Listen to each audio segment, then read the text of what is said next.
Hey guys, it's Kent. Excited here today because I have a very, very special guest, my business partner, as well as one of my best friends, a guy by the name of Roland Frasier. He is highly respected across multiple industries and for a lot of reasons. But what I want to talk today about very specifically is Roland has become a master throughout his career of navigating the mergers and acquisitions and buying of businesses, selling of businesses, of scaling businesses, which is something near and dear to my heart. And as I continue to get more and more questions about, potentially exiting a business or potentially acquiring a business, I thought no better time than now than to have him come in. Let's spend some time together. Let's try to talk about some of the the things that are out there, man. Some of the common questions people have. And so with that, man, welcome. Thank you. Appreciate it. Yeah, no, I'm glad you made it here. I know the drive was, it was a hell of a drive getting here. He's giving me a hard time because he says that every time he comes to see me too. You could literally probably, if you were to fly, it might be 7 miles. It right? might be, yeah. But it's a 45 minute It is a drive. 45 minute. Yeah, it is. Exactly. It's always 45 minutes. And I seem to be the one making that drive a hell of a lot more than you are. So the really one day you're making it for appreciate me, that. I'm not listening to any of your bullshit. Really appreciate that. So, so let's talk about this, right? So you spend a great deal of time, as I said, in the business of buying and selling businesses, of acquiring businesses, and just as importantly, helping others navigate that. Mm-hmm. And as I have gotten a lot more into this over the last few years in my own business and then in businesses with you, I'm running into more and more people that, quite frankly, one of the most common things I hear is that, I've got a good cash flow business. I've got a good thing going. I've got, I'm making $1 million a year. I'm making $500,000 a year. I've done it consistently for the last few years. Why would I ever even consider selling my business, right? So I think that's as good a place as any to kind of just jump off. Why would somebody want to sell their business? I think it's a great question. Really, there's so many things that can happen in a business would be the first thing I would say is that we tend to think that things will always go the way that they have always gone. And yet we have these events like pandemics or disability or death or health challenges or recessions, right? Exactly. Yeah. So there's so many things that can, and even the evolution of technology where entire businesses can be completely disrupted, right? So yeah, good point. I think that the first thing is simply as a hedge against the unknown is kind of an interesting thing to think about. Now, the big benefit that I see though is that when you sell a business, you're paid generally on a multiple of profits or a multiple of revenue. And so the day that you sell the business, you are going to receive a multiple of the normal profit or revenue that you would otherwise get. And so let's say that you're able to sell for a multiple of 10 times. Well, if you're able to sell for a multiple of 10 times, that means you just received 10 years of profits, right, of what you would have received. You could have waited 10 years to receive that, or you could have it today. And gone through all the brain damage of making that happen. And the risk. Right. Right. So to me, the risk is the least important reason for me when I'm exiting. The most important reason is that I don't know of a faster way to build exponential generational wealth than to have multiple exits. Because if I'm selling now on average one business every quarter and I'm getting a multiple of, let's just say 10 on average, because that's a pretty fair average, that means that every year I'm getting 40 years of profits. So after 10 years, I can either have 400 years, 4 centuries of profits, or I could still have my business and have earned 10 years of income. Right. That's pretty huge. It's pretty huge. It's astronomical, right? When you think about it like that. And I think what's even worth at least acknowledging is that the most valuable your dollar will ever be is today. Yeah. Right. And so if I can take 10 years off the table and get it today. To have it working for you. Right. Yeah. Now I have the ability to go make that money work for me. Right. right? Exactly. It is valuable today. If I'm waiting 10 years, then that dollar is only declining in value over the course of that period. Exactly. Yeah. So I think that's the biggest thing is that if you're holding on to your business for your kids, another thing I hear a lot, they don't want it.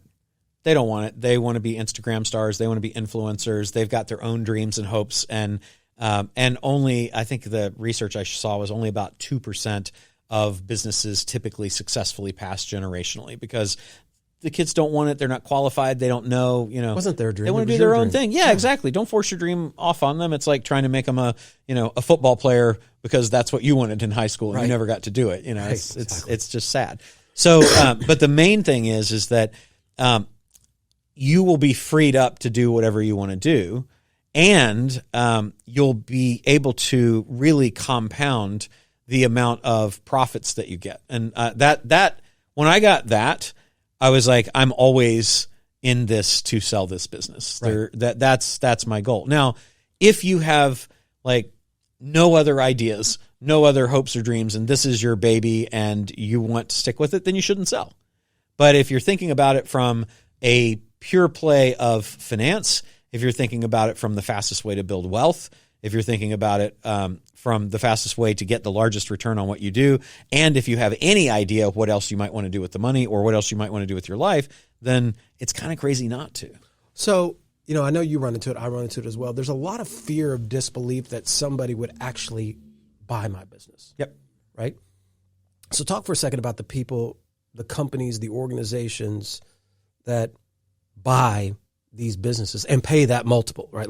Because it's a huge world out there. We only know what we know, right? Yeah. And so I think that's really important because when I talk to people, they get trapped in their own dogma, their own head thinking, well, I can't imagine somebody would actually do this. But the reality of it is it happens every day. It does, yeah. And what's interesting is the growth of so there's several different classes of potential buyer.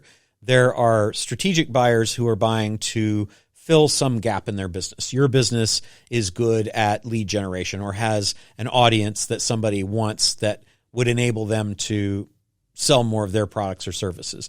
Or it's a status buy because your thing is going to be the crown jewel because you have the largest company that does X and they want to own that company. Those are typically corporate buyers that are doing that. So you've got corporations, that's one class of buyer. You've got companies that simply exist to buy other companies because it's very profitable to buy and sell. And those are called generally private equity funds or PE. You also have public companies that are set up specifically to buy and take companies public. That would take private companies public. Those are right now called SPACs. Over the years, they've been called lots of things, blind pools, S18 companies, special purpose acquisition companies is what a SPAC stands for. Then there are now a lot more family offices that are getting in acquiring. And family offices are great acquirers because they're not so much buying to acquire and flip like a private equity company. They're generally long-term hold. They want management to stay in place, and they're going to be there with you to grow. They're going to be probably a little bit more forgiving if things don't go exactly the way that you hope they would. Whereas, so they're buying because they have a responsibility to deploy capital on behalf of the family. Correct. And create some kind of return. Yes. And so they're looking more along the lines of trying to protect wealth. Yeah. Yeah. Well, it's wealth preservation is their primary goal. Let's not lose money. Yeah, let's not lose money. But also they're long-term investors. Like they're not really trading companies, whereas private equity is in it typically for 6-7 years and then they're out, right? So let's talk about that because to me that's fascinating, and I think it's important to understand that.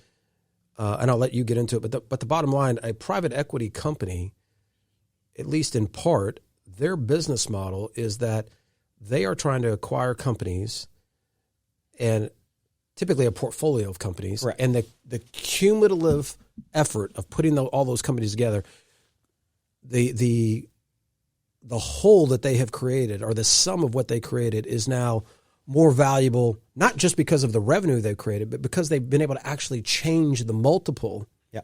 Right. So if I'm able to buy something at a 6, but suddenly because I'm able to package it up there, now I can trade it and sell it at a 10. Yep.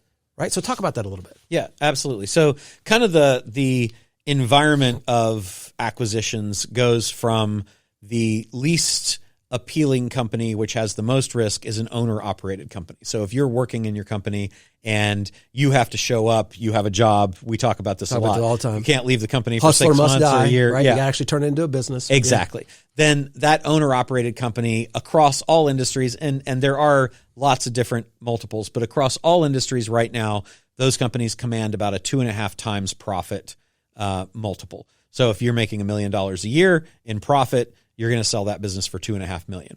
If you are in a business that is professionally managed, where you have replaced yourself, you've put in systems, and you're typically around 10 million or less in sales, 2 million in profit or less. Profit there we call EBITDA.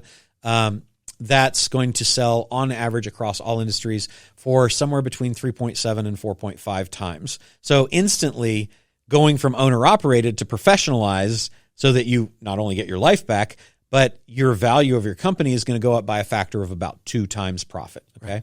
Now, when you get into private equity, those companies that are over 10 million in sales and over about 2 million in profit typically will be bought by private equity across all industries for 15.4 times profits. So thinking about just getting the company higher in its profitability and its sales can get a different class of buyer. Wild. Right? Now, why would they do that? Well, they're typically looking to add multiple companies to that, and ultimately, many of them want to either flip out to a company that's going to take it public, or they're going to take it public themselves. And companies that are trading on the NASDAQ right now are trading at about 27 times earnings, right? So all along the way, everybody can make money. If you're an owner-operator and you sell, you're going to get 2.5 times, let's say, across. Now, and again, different industries command different, but these deltas between what you get do stay about the same. Okay, so you can get 2.5 owner operator. You professionalize your business, you got a factor of 2. You're at 4.5. You flip that out to private equity, or private equity buys your company at that multiple, and then they do what is called a platform and tuck-in strategy. Meaning they'll buy one company that they'll then use to buy other companies in, and they'll smash them together to be, $100 million company with $10 million in profit. And then it's going to be about a 15.4 that you're going to be able to sell to them, because they're going to flip it out. And they're typically looking to make about a 6x return on their money over that 6, 7, 8 year period, right? So everybody gets to make money. It's just a question of where do you sit and who are you going to sell to? Because if you're selling as an owner operator and you're only getting 2.5 times, whereas you could have professionalized your company, built your sales up to 10 million plus, your profit up to 2 million, and sell to a private equity, that's a factor of 6, right? Between that 2.5 and 15 times. That's pretty significant. Yeah, because, you and I have worked on some deals where where we've had some clients that were looking to exit, and through your advising and consulting with them, it quickly became apparent that, based on what you're saying right now, that if they, instead of went on a mode of selling, if they went on a mode of buying, and go acquire and effectively roll up some more companies, improve that EBITDA, that suddenly it isn't just, hey, we went from $10 million in EBITDA to $20 million in EBITDA, right? So therefore our company is worth twice as much. It's not that. It is that delta, but then it is the delta on what it is in the actual multiple. Instead of now trading at a 6, well, now it's a 15. This is a lot of money we're talking about here. It is. And so like, to give you a couple of examples in how that works, and we've got one that you and I are working on right now. We've got another mutual friend that has a company that I was able to get involved in to help in this Rollup and tuck-in. Rollup and platform tuck-in are probably the two most common strategy playbooks that private equity runs. And that is that we acquire one company that we're then going to use to acquire other companies. We call the company we're going to acquire the platform company. They're typically looking for really strong management there that can absorb other companies, and a company that the value can be enhanced either by buying competitors and aggregating them together, or by buying supporting companies around it, which would be companies that provide the same products and services that the audience of this company might buy, or that are up and down the supply and distribution chain. So as an for that example, company. let's just give an example. So if you were in, for instance, a roofing company, a natural complement to that, because you're in the home, would be something like solar or windows or whatever it is. So my first acquisition there would be, who are our competitors that we might acquire? Because if we acquire a competitor that either isn't sophisticated and isn't thinking about what their company is worth, or who knows what their company is worth, but let's say they're an owner-operator, which there are a lot of in the roofing industry, right? Yeah. It's the whole industry. And let's say they're doing $10 million in sales and making $3 million in profit. Well, they're probably only going to sell that company for, what is it? I think they're selling for about a 2, right? So they're making $3 million in profit. They could sell that company for $6 million. Or if we have a bigger company that's a platform company that's got management and we acquire that competitor, we're planning on selling to private equity, we'll probably get a 15 multiple. So we're going to buy them at 2, knowing that we're going to be able to sell the whole thing for 15, and we're going to pick up that spread of 13 times the 3 million, right? Wild. So that gets to be big money pretty quick. The other strategy that they'll typically run is called a roll-up. And so a roll-up is that we're going to acquire really a whole bunch of companies that are maybe competitors and maybe not competitors, right? So what are the categories of acquisitions? They typically fall into 7 buckets. Competitors is the first. That's typically the tuck-in platform deal. Roll-ups can go broader. They might just be focused on one competitor, but you can acquire competitors, but also you can acquire media.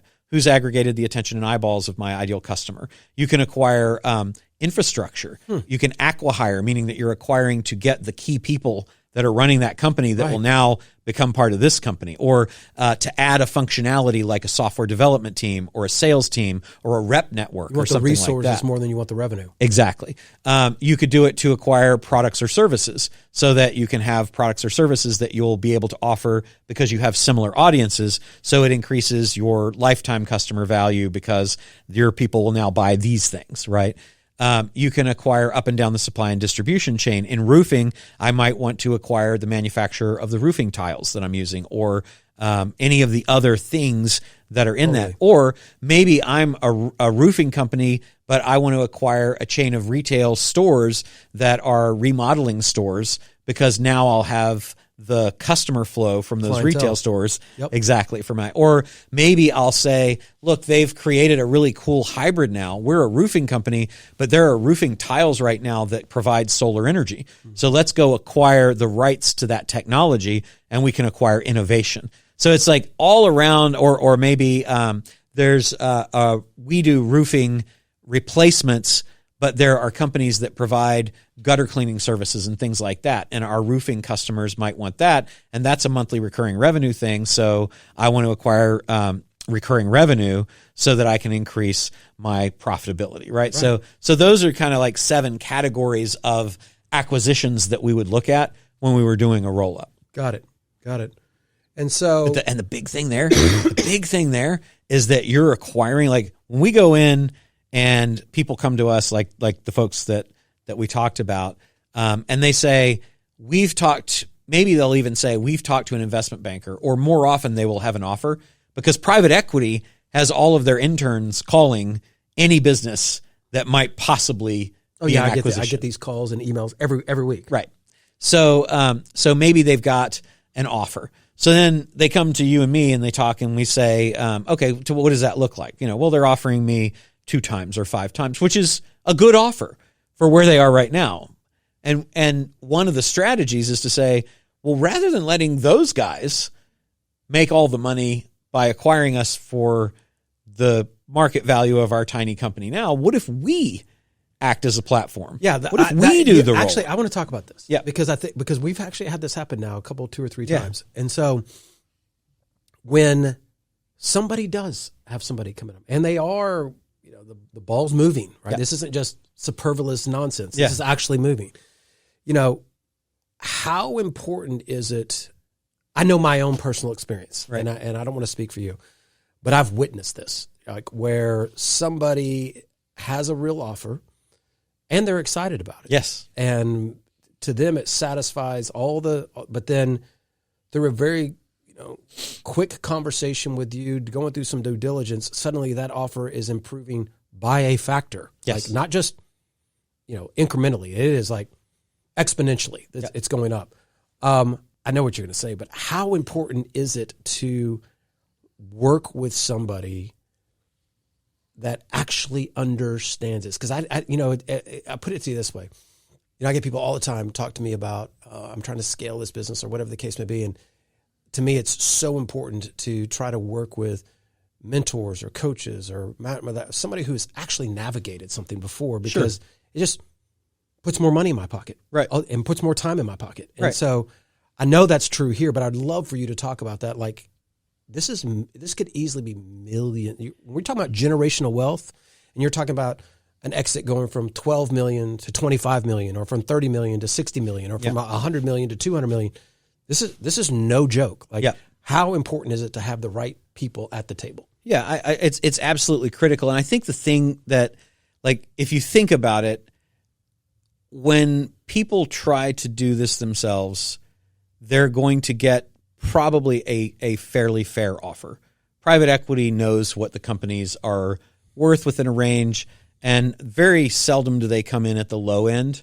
They don't come in at the high end either, but very seldom do they come in at the low end. So one of the companies that we sold, when they approached us with the offer, it was an offer of a multiple of 6. We ended up selling at a multiple of 12.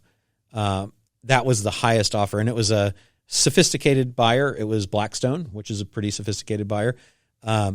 It was the highest multiple they'd ever paid for a company in that industry, because I've been through this a time or two and know all of the trigger points to talk with them about. We would have been fairly compensated at the 6, but we literally got twice as much because we know the process. Well, right? I mean, it's the equivalent of walking into battle with it's like bringing a knife to a gunfight. Like 100%. Like, yeah. I mean, this is their job. Yeah. That's what they don't think about. Like, when you get an offer from a private equity company, you're going to be dealing with a world-class acquisitions team whose entire job is to negotiate deals with people like you. And you've never sold one company. Right. That is kind of insane. So maybe what you do is you go and you talk to your accountant and you're like, hey, we got an offer. And they're like, okay, let's go. And you're like, okay, well, how many companies have you sold so far? Accounting person, Well, I've had a couple of people that exited. Were you what role did you play in the process? I gave them the financial statements. Right. Okay, so you have no experience. Okay, let me go to my business attorney. How many companies like this have you sold? I sell companies all the time. Great. How many have you sold to private equity company? How many have you sold to a public company? Well, I mean, not a lot. How many's not a lot? Okay, I've never sold one. And by the way, this is not to disparage anybody. Not at all. This is just the real world. I mean, look, as my business grows, the CPA that was doing my books when I was making $100,000 a year is not going to be the same CPA when I'm making $5 million. Right. I mean, we just outgrow our network, and this is no different. And to use an attorney example, you don't want your transactional lawyer to take you to trial, because your transactional lawyer is not a trial attorney. You don't want your business attorney doing M&A, because they're not an M&A attorney. Right. You don't want your general practitioner doctor that you go to see when you got a cough to do heart surgery on you, because they're not a vascular surgeon. Better right? analogy. Yeah. Yeah. So that's the key. Don't bring the knife to the gunfight, because it will absolutely cost you. The thing that I see that costs people even more is not thinking about what is the process that I could go through to truly optimize the value of my company. So for example, with the roofing guys that we were talking to, I want to say they were looking at about a $40 million exit. And we take a look at the company and we say, if you want to sell right now, and this is what we always tell people, if you want to sell right now, I think you can get about $40 million. If you want to do some acquisitions, to grow a little bit, and you're willing to wait 2-3 years, I think you can probably sell for $250 million. And that is, so 8 times more, right? 6 times more, right? 6 times 4 is 24. 6 times more. But think, in this case, there's 2 partners, right? So let's say that they sell it for $40 million, and let's say that there's no such thing as taxes. There are. But let's just say that they got to keep all the money. So now they've each got $20 million. And $20 million is great. But $20 million these days sure as heck isn't what it was before 100%. Inflation started, ripping through 100%. Everything. Yep. And I don't think it's enough to retire comfortably and safely on. If you're in your mid-30s or early 40s, maybe if you're in your 60s, you might be able to, right? But not in your 30s or 40s. Right. So now then look at the difference. If we're at 240 million, you're taking 120 million. I think you're pretty good. Yeah. At 120 million. Yeah, I think that's a game changer. So the thing that we're talking about is that we come in and effectively do what private equity is going to do for you, so that the 6 times that they're trying to make on their money, we make in advance. Now they can still make it because they're still going to run their playbook. They're still going to find a much bigger company. And then you kind of get out of really the zone that's our sweet spot. When you're getting into $250 to billion-dollar companies, that's a different group of people that you're playing with at a different level. You're probably dealing with public companies or very, very large private companies, and it's a different group of investment bankers. But we can definitely make the money that the intermediary private equity companies are doing. The reason that they've grown from a few thousand to I think there's over 75,000 private equity companies right now. God. The reason is because it's so ridiculously profitable. What I like doing is kind of democratizing the process and taking it away from a few elite private equity, hedge fund, Wall Street people and saying, what if the entrepreneur gets to make that money? Yeah. What if you get to make that money? And so we work with people to put that together and make that happen. Now, there's still buyers. There's still public companies. There's still giant other companies. It's just that rather than letting somebody else come in and take all that. Well, there's always a bigger fish, right? Effectively always what's happening. A bigger fish. It's just where you are in the food chain. 100%. And either you can be the minnow. Yes. Or you can move up the food chain a little bit and decide that, which one. And clearly, the further up the food chain you're moving, the more money you're going to make. Yeah, I mean, that's 100%. And so, but one thing as we've done these and we've shared these stories together, it got me thinking, because you said something about the taxes, right? And I think it's really important that the big checks are clearly a huge part of this. But I would argue, because I've witnessed it with you, what's equally as important is the right structure. Right. Because I have watched people make the exit without good guidance and suddenly had a tax liability that was completely avoidable if they had just had the right guidance prior to the deal closing. Yes. So talk about that for a minute. I mean, it's because it's real. I mean, it can be you can get 10, 15, 20% chopped right off the top just because you didn't have a 1 hour consulting call. Yeah. There are two things that I think are really critical that are often unaddressed. One is the tax side, which can cost you typically up to 30%. So think about that. If we're exiting at $100 million and you pay $30 million too much. Right.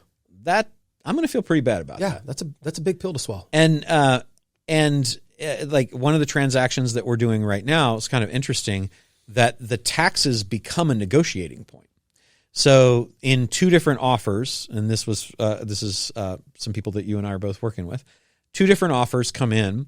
One of the offers is around $17 million. One of the offers is around $12 million.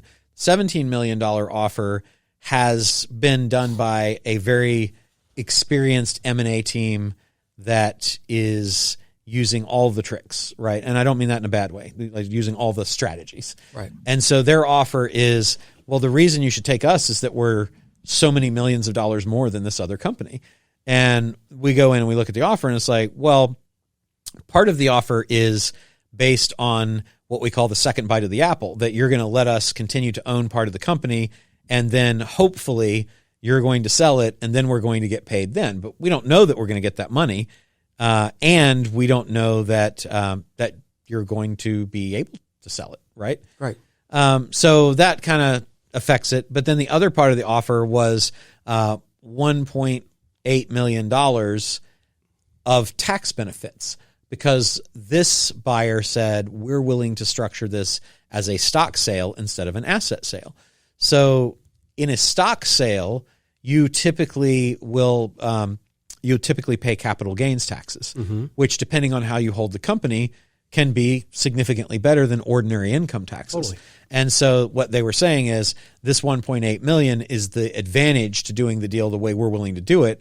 Now, most companies don't want to do a stock purchase as a buyer because they won't get to capitalize the assets and write them off over time. They're stuck with the stock, right? But because this company happens to be in the business of flipping, they're thinking, it doesn't really matter to us. And if that can make them effectively feel like they're adding $1.8 million to the price, then that's good. But then we do our tax analysis, and we find that there's a case that came down actually just very recently where the tax court overruled the Internal Revenue Service and said, if you structure your asset sale like this, it can be long-term capital gains, even though it would otherwise ordinarily be short-term, which means that it's ordinary income. So there's precedence now. So there's precedent, right? And the IRS is like, we're not following that, but the tax court's like, screw you, you are. So the IRS will do that for maybe another couple cases until they get their butts kicked a couple times, and then, but that's really interesting because now we can go back and say, and we did, and we said, thank you so much for doing that. Really appreciate that. We're okay with the asset sale, so let's just add that onto the cash. Right? Now that's almost $2 million of extra value that we're able to get because we know how to structure from a tax standpoint. Right? And there's maybe 30 different ways to structure around those kinds of things. But by the way, if we didn't do each of the 7 things that you have to do to qualify for that exactly right, put that into the definitive purchase agreement, put it into the LOI, structure the deal that way, and have all of the forms that you have to file agreed on by both parties, even though it's an asset sale, we wouldn't get that treatment. Right. So that's a very critical component. The second part would be, and a lot of that has to do with how not only the company is structured, but how the deal and the documentation is structured. The second thing there would be, a lot of people don't realize that these buyers only want a very specific thing from the company. Most of them, particularly private equity, only want the revenue and profit. But there may be very valuable assets that are in the company that can be valuable on a continuing basis or have independent value above and beyond what the income of this particular thing the company has to sell is. The easiest example would be in an event that we sold. So all that the buyer wanted, the buyer was an events company, all they wanted was an event, and they wanted to be able to have the sales of the event and the profitability that event made. So we could have sold the whole company that included a media company that generated leads that ultimately got sold courses and things like that, but also that filled the event company that we owned that ran the event, that also runs events for other people, the intellectual property around all of the other things that were being done, and that just those things would have all gone into the pot, and we would have only been paid based on the income of the event and the profitability of the event. So what we did when we got approached was we spun the event off as a separate entity. The only thing that the buyer ultimately cared to buy was the trademark for the name of the event, the website for the event, and the prior recordings and the prior recordings basically of the event, and that was it. And so we spun those assets off into a separate company, and that's what we sold. Now we held on to another company that's currently picking up offers about $40 million for sale. We held on to our event company that runs events for other people and generates. You held on to the marketing, you held on to the servicing, the fulfillment, the staff, the intellectual property, all of the momentum. And that to me is really magic. I got it. It really came home to me where I live. There's a lot of people that have sold their companies, and they're you'll play bocce ball or drink a glass of wine or something like that with them, and they're talking about how bored they are because they sold their company 10 years ago, and it's so hard to get started again because it's like that you've sold everything and now you're kind of starting from scratch. Now you can buy another company, which is great, but to start a company, it's a lot of lift, right? Yeah. So what if instead of having to do all that lift, you sold the thing that these people want?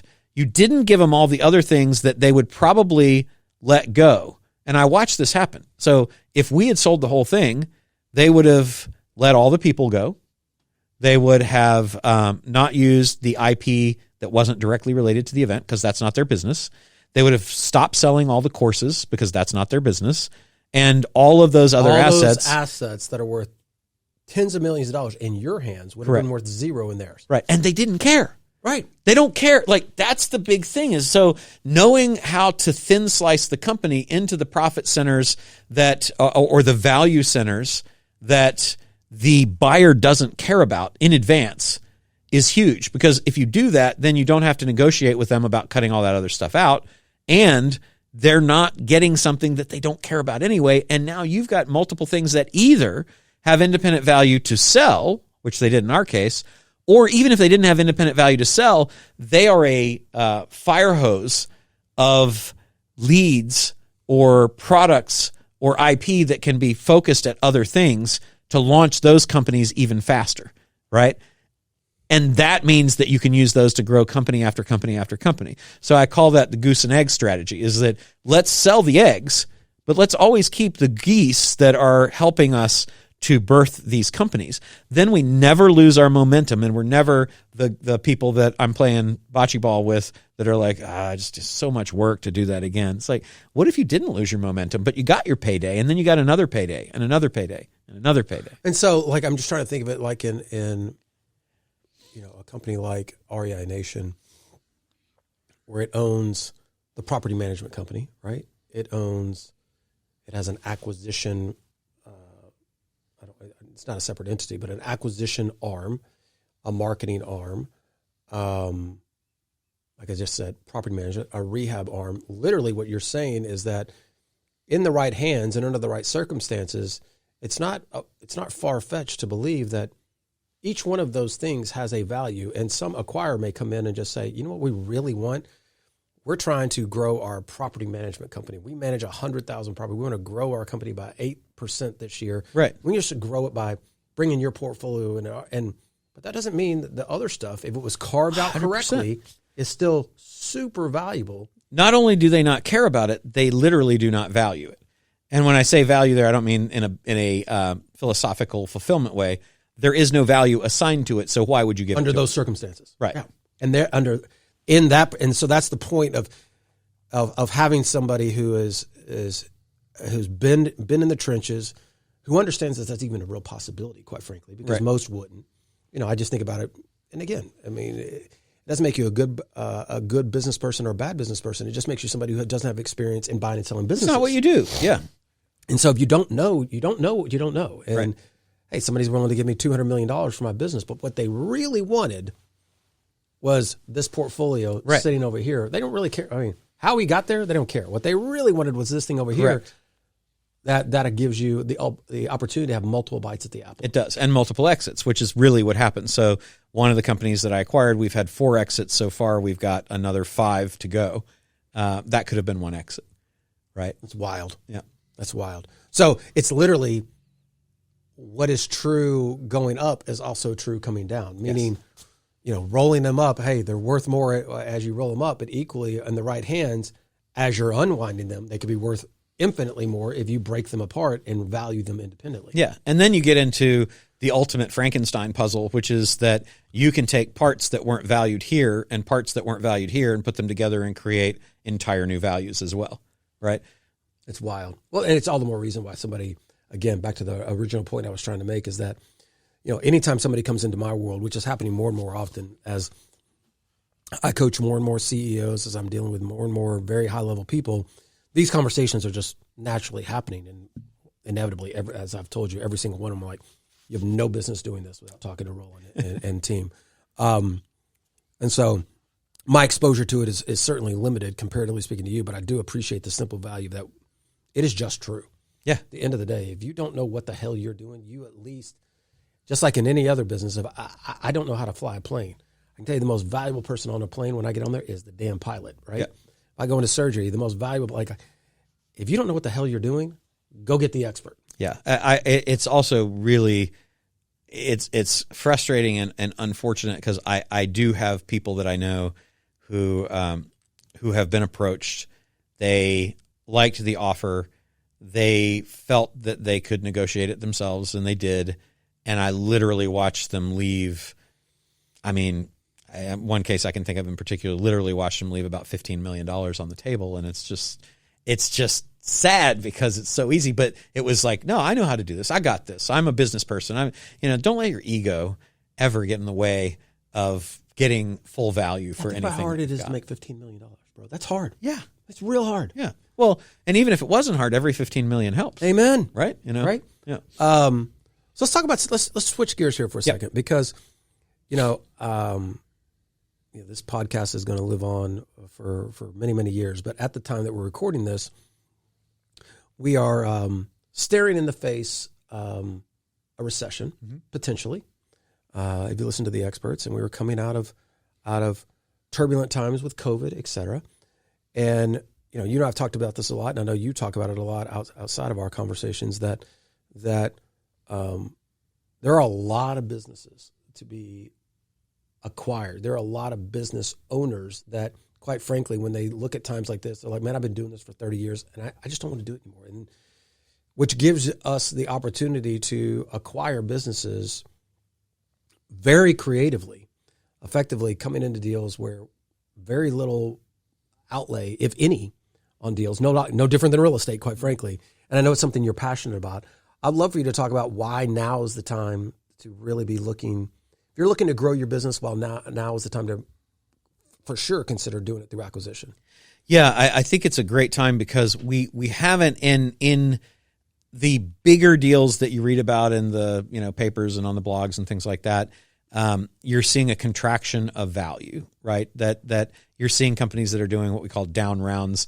They were unicorns worth $1 billion. Now the valuation is $600 million or something like that. You're seeing giant companies like Netflix and Meta and things like that are being really, really hammered on their stock prices. So what that means is that people are scared because it's all a function of risk. And we don't know what's out there. Everybody's kind of looking around saying, I don't know what's around the corner. Is it a recession? Is it, a little setback? Is it a correction? Right. So it's the best time to think about acquiring because this is the time when everything's on sale. The time when people are uncertain is the time when the multiples are going to be the most favorable to you. And so there are plenty of entrepreneurs who are afraid of what is to come, or they've lived through a recession, maybe the 2006, 7, 8, 9, era, and they don't want to do that again. It's on the stomach. Yeah. And we get that. 100%. Right? But for those of us who have seen several of those and see that really the economy is one of the more cyclical things that you'll ever encounter, we know that this is going to be a trough period. And it's going to lead to another, what we call a bull market, right, where things are going up, which they did for about 12 years, I think it was, after the last Great Recession. So I think it's a great time to acquire right now because there's a lot of uncertainty, and that means that there will be a lot of value, and that there will be competitors of yours who are scared of what is to come, who are not going to lean in, that are not going to move through their fear. And you can actually help them. It's not taking advantage, because I believe 100% you should always be ethical in your acquisitions. Don't take advantage of people. But when you're giving them what they want, if somebody wants out, there is a price, just like in real estate. If you want to sell your house today, and it's got to be today, you're going to get less for it than if you could go through a process, have lots of buyers, hopefully create an auction environment. It's the same thing with companies. If you're panicking and you need to sell today, or you're worried, or you've got some other thing you want to do, there's all kinds of reasons people are motivated sellers, then you are doing them a service by helping them exit, which is what they want, and they are doing a service to you by giving you a favorable price because they know that's what it takes to exit. So it's two things there to me. It's one, don't feel like you're being predatory because you're actually helping them get what they want. It's the same thing in houses. Yeah, exactly. I mean, people on the outside all the time, like, oh my God, you're taking advantage of somebody, and they're trying to. Bottom line, I can't buy what's not for sale. Right. Period. Yeah. I mean, nobody's putting a gun to anybody's head. Right. If somebody needs to sell a house or any property for that matter, and they're in some level of distress, I'm a guy that can solve that problem. Right. And the same thing in businesses. Yeah. I mean, I'm not forcing anybody to sell. If you want to sell, I'm a great option because I Right. know what to do with it. Yeah. And so, yeah, I get that. My question to you would be, how do you approach companies or competitors and figure out if there is any interest? I mean, is it the same as real estate? You just start having conversations? Yeah, it's all conversations. And so you can have a systematized outreach just like you do with real estate. So you can use services that list businesses like ZoomInfo and Hoovers and things like that to find out what's my acquisition criteria, what am I looking for, get me a list that I build of those people, create an outbound email direct marketing campaign, and start approaching those people. The best approach is always, I think, to either be direct and say, hey, I own a company that does this. I'm looking for companies that are in this revenue and profitability range that also do that or that do whatever it is that you're looking for. Have you ever considered selling? If so, I'm interested in having a conversation. That's the direct approach. The indirect approach would be, hey, I'm an investor who invests in companies in the industry that you're in. I'm always looking for opportunities to invest or even acquire companies so that you're kind of giving both of those. And then that creates a conversation that ultimately can potentially lead to an acquisition. So if somebody's looking to acquire a company, and I know this is a very general question, but I want to ask it is do you suggest that somebody is trying to, let me say it a different way. If somebody was going to, they want to scale, they want to grow, and they are being advised that probably one of the easiest way to do that is to buy competitors or complementary services companies, et cetera. Yeah. Do you suggest that they do that and work with guys like yourself or others from the very beginning because they're basically starting with the end in mind? Like, hey, Roland, what is the right companies you would suggest that I acquire so that I'm putting myself in the best position to create an exit? Right. You know what I'm saying? You understand what I'm saying? 100%. Like, yeah. Acquiring for the sake of acquiring that sounds kind of silly, right? You should do everything with the end in mind, I think, right? And work back from there. So typically, not at startup, and but ideally, if we have 3 to 5 years before the desired exit event, that is a great time to come in. 3 is tight. If it's much less, so you don't need somebody coming at you 60 days. Hey, I'm about to close on this deal. Come on, that would be less optimal. Yeah, what can you do with this, Roland? But I do get that. I know you do. And I will say, one of those deals. I mean, we're doing one right now, but we're up 40% in our offer from when they came to us. Right. So, which is, again, I mean, millions of dollars. So it always makes sense to have, to bring the gun to the gunfight or the tank. Yeah. But ideally, like in an ideal world, it would be really, really nice. And what happens very often is that somebody comes to us and says, I'm interested in exiting, or I've been approached, or I've got an offer. And then we go through it and say, cool, you can take that offer now, help you with that. Or we'd love to come in and help you make an extra $100 million. Let's do this. And now that's probably going to be 3 to 5 years from now. Right. And then that's the decision the entrepreneur makes is that time worth that extra money? I don't know when it's not. Right. I guess if you had a pressing need to get out, right? But other than that, and if you did, we might even buy it, right? Right. But that's really the ideal time. So start with the end in mind. Yeah. Go into if you're going to go into acquisition mode throughout this year, which we believe you should, and that's exactly what I'm telling people, is that just don't build the house on a unsteady foundation. Don't go build for the sake of building. Build with some understanding of what ultimately you're trying to create so that it's exitable. Yes, and most people don't know what the buyer wants and don't understand why the buyer might want. This is my point. This is the reason I'm asking questions, because I think most people, number one, they're not in acquisition mode. Sure. Hopefully this conversation is spurring that thought like, oh my God, I never Right. thought of that.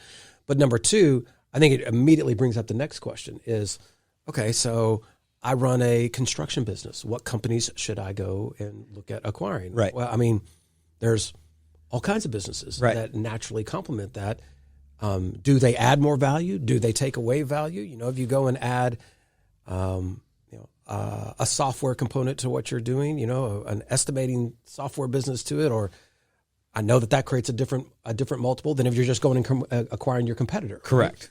Going at it in a financial services side of your business creates a different. Correct. Those are why I'm encouraging people to have the conversations with you, because what people don't understand, and you know what, let's talk about this for a second, because we kind of touched on it earlier. Mm-hmm. Not all businesses are created equal in the eyes of the buyer. Right. And so you touched on it earlier. Every business, let's just call it sector, kind of starts with some standardized known multiple based off of prior sales. Prior sales. Just like comps, an appraisal just on like a house. in real estate, right? Yep. This is what we know to be true. Yep. And we definitely know that there are companies, or we know certain sectors get much higher multiples than others. So talk about that for a minute, for like a real estate company versus a software company versus a financial services company. So the first thing would be that those multiples are influenced by the market in terms of what is hot. So you'll find that there are things that come in favor and things that go out of favor. So makes sense. That's and it's kind of like if you've ever noticed that if a Robin Hood movie comes out, 5 Robin Hood movies come out. Oh yeah. It's like superhero movies for 10 years, that's all you saw, right? Yeah. So it's in vogue. The studios all like it. They're all trying not to be outcompeted by the others. They don't want to miss out. There's FOMO going on. It's the same with investment banking. It's the same in private equity. So if solar companies are in vogue, everybody wants a solar company. Supply and demand says now 5,000 private equity companies are bidding into solar, and those prices are going to go up. Then they're like, solar is bad. Oh, okay, well, we're not interested in that anymore, and now nobody wants solar. It's very funny to watch that. It's like the values are somewhat arbitrary in that. And then we look at comps, so we can look at what people paid or didn't pay, and then within each company, within each of those sectors, you mentioned 3. You said, I think, Fintech and SAS and what was the other one? Real estate. And real estate. So you may not know off the top of your head, but I do know they're all different. Yeah. So SAS is really coming down right now because it was one of those super sweet, super hot sectors. And they were selling based on a multiple of annual recurring revenue, not profit. They could be unprofitable and sell for a multiple of revenue. Think about that. And so one of our friends sold or cashed out at a value of 25 times their annual revenue, got a $2 billion valuation, and it didn't even matter if it was profitable. Okay. So I'm doing $50 million a year, and I get 25 times. That's at $1.25 billion, and that $50 million, even if I'm making zero, they're valuing my company at 1.25. That's what they were. They're not now. Right? It's kind of interesting. So now that is we are looking at a potentially recessionary time. Some of the companies that were buying aggressively like that have had huge losses. The world is reevaluating the sanity. It reminds me of the Silicon Valley thing where he's like, what does he say? He's like, revenue.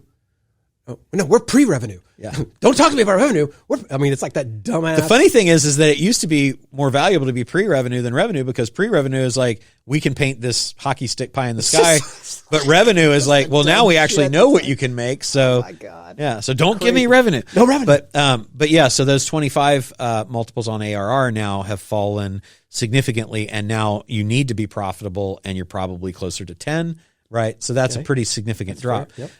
The Fintech I haven't looked at recently, but I know that the multiples of Fintech were significantly higher. Real estate, you're looking at on REITs and things like that, probably about an 11-ish multiple now. And as real estate prices are now considered to be overvalued because we had lots and lots and lots of up. The run up. All the time that we were going up, everybody in the market's like, we got to have real estate because real estate's going to go up forever. You know, Well, I mean, you see companies like Open Door, OfferPad, right? And you see what's happening, right? Compass. I mean, they're just absolutely getting crushed in the market right now because they were way overvalued, right? Right. Why were they overvalued? Because everybody wanted it, right? So it's truly just a. I mean, it's so much. Those trendy kinds of investments will definitely go up and down and have wide swings. Well, I guess the point I'm whereas like a garbage company or a home service company or something like that is going to be pretty stable throughout time. Yeah, it's it's being predictable valuations in addition to predictable. I guess where I was going with it is that the average guy or girl on the street probably doesn't know what we're talking about right now. Sure. That you know, if you have a real estate company and you have created some internal lead management CRM system, back office that is the software component is running your business, and you have, you're selling that and licensing out to other people. The reality of it is the software business itself, quite frankly, has one multiple, and the actual real estate. I mean, it's two different things. Yep. And so when you're out there acquiring businesses, understanding that, oh wow, this has one multiple. That for sure goes into should go into the logic of, oh yeah, what I acquire, where I'm looking, right, what complements, what's going to help me improve what I'm doing. 100%. Right. Just acquiring. Oh, I got a construction company. I'm going to go and acquire another construction company. Right. What kind of construction company, and are they a leader in their field, and what's their branding, what's their NPS, how deep is the management bench in that company? There's so many. Doing commercial. What's the quality of earnings? What's the product mix? Yeah, all of those things go in, and not thinking about that is kind of silly because the buyer is going to definitely be 100%. I do retail sales. I go door to door. This guy does nothing but deal with institutional type jobs, right? I mean, those things. Right. This is my point. Is just that you don't know what you don't know, and if you educate yourself a little bit. That's the reason I wanted to have you on here, right? Because we have these conversations behind closed doors all the time. Yeah. Is that I think it's so important that people just have the right conversations. Like, get vulnerable, humble yourself. You've probably worked hard to build an asset. You've probably got a business that's doing well. You're probably still trying to figure out how to move from hustler to CEO, really get it to professionalizing the business. And along that journey, some of the conversations you need to be having are conversations like you and I are having. Yep. Because if I can position my company through acquisition or I can position my company, position my company better through acquisition, but position my company to where I can eventually be acquired, I want to have those conversations as early as I possibly can. I want to surround myself with the people who have the expertise. Yep. And I'm saying from personal experience, I just didn't know what I didn't know. It was not part of my diet. I mean, to me, I have no problem admitting this. For as long as I've built businesses, it probably wasn't until I came out here to San Diego 10 years ago, and I made a point of you and I'm coming here for us to get close, that I'd never been around anybody that built a business to sell it. I built a business to make money. Right. Right. I think most people That's do. everybody. Yeah. Right. So I know that I'm talking to most people, right? Because I just never even thought about that. And I had no idea there's this whole other thing out there that, holy shit, like there's businesses that are designed to buy and sell businesses. Right. And if you're going to deal with the big boys, you need to come ready to swing for the fences. Yeah. Don't come in here and just tiptoeing in thinking you're just suddenly going to get a sweetheart deal. It does not work like that. Yeah, it doesn't. So let's last thing here, but I'm always fascinated. I'm sure you do the same. I always read the business headlines. I have a question for you. So I was reading about the J.P. Morgan just buying this company, the student debt company, where they got taken, where they're now suing the girl for $175 million. Have you seen this? Mm-mm. Oh my God! So they buy this company, and this girl basically has created a platform that supposedly has 4.3 million users on it, where it is students looking for student loans. Okay. Right? And so company's been around for 2 years. They come in and write her a check for $175 million. Mm-hmm. She's sayonara, out the door. After they've been in the business for less than a year, they figure out that 4 million of the accounts were fake. Oh my goodness. And so now they're coming after him sooner. And in my mind, I'm just like, how does this even happen? And so in your experience, I mean, I've heard all the talking heads talk about this, but $175 million to JP Morgan is nothing. They're like, it's like 0.011% of and is it just to the point you're making earlier that when something's hot, we got to go as fast as we can go and we don't do the diligence. We just go. Yeah. And then there's a lot of collateral damage. I mean, it even at that level, is it that emotional where they just 100%. Yeah. Especially at that pride. Level. Yeah. Think about that too, that it's not their money usually, right? So it's not their money. They don't want to miss out. They don't want to be laughed at for missing out, and they don't want to get fired for missing out. And they've got pressure from their pension funds and people that are investors in those companies or their bosses or whatever.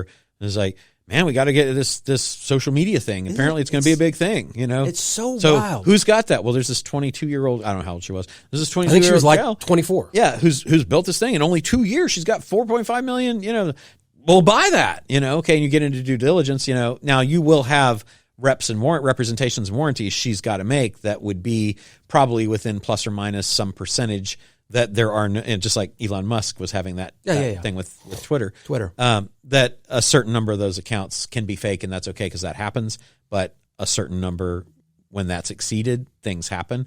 That should be built into that agreement. If it's not, then they're going to have to assert fraud that she intentionally misrepresented, which might be hard.